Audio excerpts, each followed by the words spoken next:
আসসালামু আলাইকুম। দেশি মোরগ রান্নার রেসিপি অসাধারণ। বাটা মশলা আর মাটির চুলায় রান্না, নিজেদের হাতের পালা মোরগ। দেখেন আজকে জব করে দেওয়া হয়েছে। এই মোরগটা রান্না করব, পুরাটাই গোশত নিয়ে নিয়েছি আমি এখানে। তো চলেন রান্না করব, দেখে নেবেন কিভাবে রান্না করি। আর ভিডিওটা দেখে অবশ্যই ভালো লাগবে আশা করি। আমি চুলাইতে কড়াই চাপিয়ে দিয়েছি আর পর্যাপ্ত পরিমাণে সরিষার তেল অ্যাড করে দিয়েছি। এখানে আমি এই যে সব গোশগুলা ধুয়ে কেটে পরিষ্কার করে নিয়ে আসছি। দিয়ে দিব কিছুটা পেঁয়াজ কুচি। যে যেখান থেকে বসে আমার ভিডিওটা দেখতেছেন, দেশ ও দেশের বাহির থেকে, সবাইকে জানাই আন্তরিক শুভেচ্ছা ও ভালোবাসা। গ্রহণ করে নেবেন। নতুন কোনো বন্ধু যদি আমার চ্যানেল আজকে ভিজিট করেন, তাকে অসংখ্য ধন্যবাদ। আর পেঁয়াজটা আমি সম্পূর্ণটা দিয়ে দিলাম। এখন একটু লাড়া দিয়ে পেঁয়াজটাকে ব্রাউন কালার করে ভেজে নিব।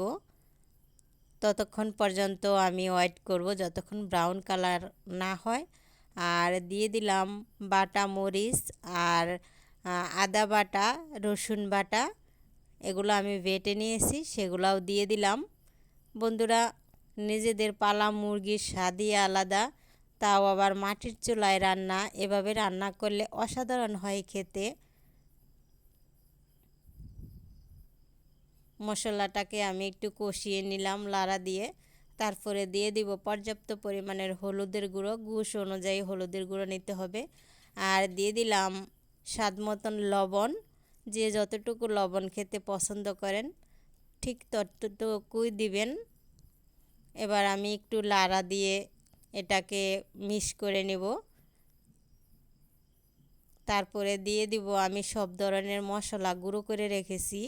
এখানে ধনিয়ার গুঁড়া, জিরার গুঁড়া, এলাচ, দারচিনি, জয়ত্রী, জয়ফল আর একটা শুকনো মরিচ, সব কিছু ভেজে আমি হালকা করে ভেজে গুঁড়ো করে নিয়েছি।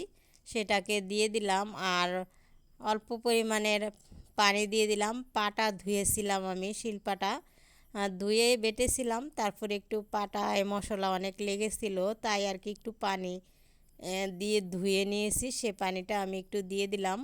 আর দিয়ে দিব গোশ। বন্ধুরা, এই মোরগটা অনেক দিন বয়স হয়েছে। খাদিজা মোরগটা শুধু ঠোকরায়, মানুষকে শুধু ঠোকর দেয়, রাস্তা দিয়ে যে যায় তারই ঠোকর দেয়। তার জন্য খাদিজার আব্বু বলতেছে মোরগটা জব করে দাও, মানুষের ঠোকরায়। এর জন্য আর কি জব করে দেওয়া হইলো। নয়তো বা মোরগটার অনেক বয়স হয়েছে, কতটুকু সময় লাগবে সিদ্ধ হতে জানি না। রোজার দিন বন্ধুরা। আর আমি এটাকে আসরের আগেই বসিয়ে দিয়েছি। রান্না করতে করতে মনে হয় আমার রাত হয়ে যাবে। দেখেন কষিয়ে নিচ্ছি। আমি হালকা পানি দিয়েছিলাম, দিয়ে কষিয়ে নিচ্ছি এটাকে। আমি এই পানি শেষ হলে আরেকটু পানি দিয়ে আরও কষিয়ে নিব, কারণ দেশি মোরগ আর এটা অনেক বয়স হয়েছে। এটা সিদ্ধ হইতে অনেকটা সময় লাগবে বন্ধুরা। তার জন্য, কারণ যদি পোলট্রি বা ফার্মের কোনো মুরগি হতো তাহলে তাড়াতাড়ি সিদ্ধ হয়ে যেত, এটা কিন্তু তা হবে না।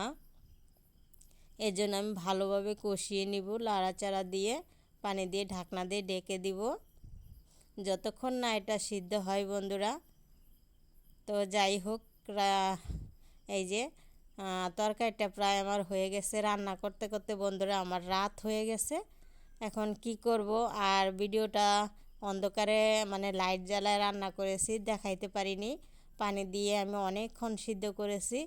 তো যাই হোক বন্ধুরা, রান্নাটা কেমন হলো অবশ্যই বলবেন। আর রোজার দিনে রোজা রেখে ইফতারের টাইম হয়ে গেছিলো, তার জন্য আর কি চুলার উপর রেখে আমি ইফতার করেছি আর আপনাদেরকে শেয়ার করতে পারি নাই। সবাই সুস্থ থাকবেন। Thank you so much.